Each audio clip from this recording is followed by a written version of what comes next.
Vous êtes sur RTL. RTL, il est 18h.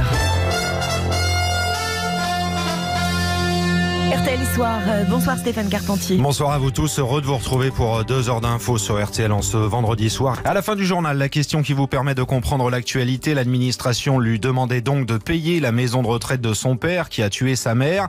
Mais aujourd'hui, concrètement, quelles sont nos obligations légales envers nos parents ? RTL Soir.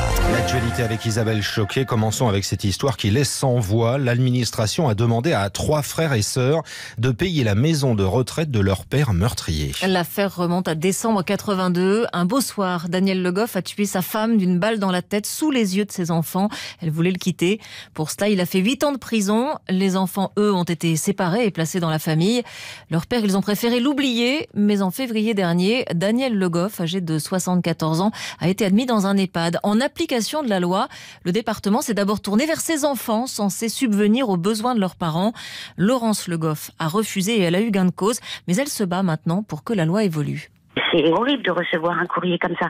Et heureusement que dans nos vies, maintenant, ça va. Mais imaginez une personne qui ne s'est pas remise, qui a des problèmes et qui reçoit un courrier comme ça peut le détruire. Hein. C'est horrible. Recevoir ce courrier, c'est nous replonger dans une histoire sordide. J'ai revu la scène, oui.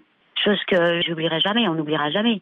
Mais qui est enfouie, qu'on se reconstruit. Et de ce courrier, oui, ça fait 1 mois que je revois cette scène. Je veux dire, la question, elle se posera à son enterrement. Je recevrai exactement le même courrier pour payer l'enterrement. Il faudra encore que je refasse les démarches. Avec ma sœur, on a décidé donc de faire cette pétition. Nous demandons qu'un fichier soit créé afin que tous ces parents maltraitants soient inscrits dedans. Pour éviter en fait qu'on reçoive des courriers. L'enfant, devenu grand, il obtiendrait donc un droit à l'oubli en empêchant les administrations de les interpeller.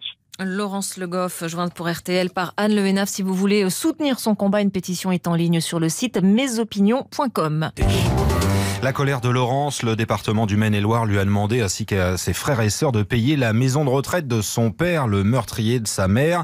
Finalement, ils ont été exonérés, on vous l'a expliqué dans le journal, mais cette femme se bat maintenant pour un droit à l'oubli pour les enfants victimes de maltraitance. Alors, quelles sont, Alice Moreno, les obligations légales des enfants vis-à-vis de leurs parents ? Et en fait, la loi se base sur le principe de réciprocité. Elle prévoit que les parents ont obligation d'entretien de leurs enfants jusqu'à leur majorité.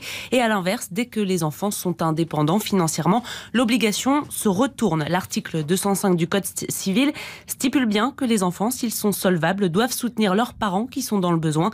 Dans le cas d'une fratrie, l'aide réclamée se fait au prorata des revenus de chaque enfant. Mais alors, si les enfants refusent de s'y soumettre, Alice, quels sont les recours dont ils disposent ? Eh bien, la loi prévoit d'exonérer les enfants si les parents ont manqué gravement à leurs obligations dans le passé.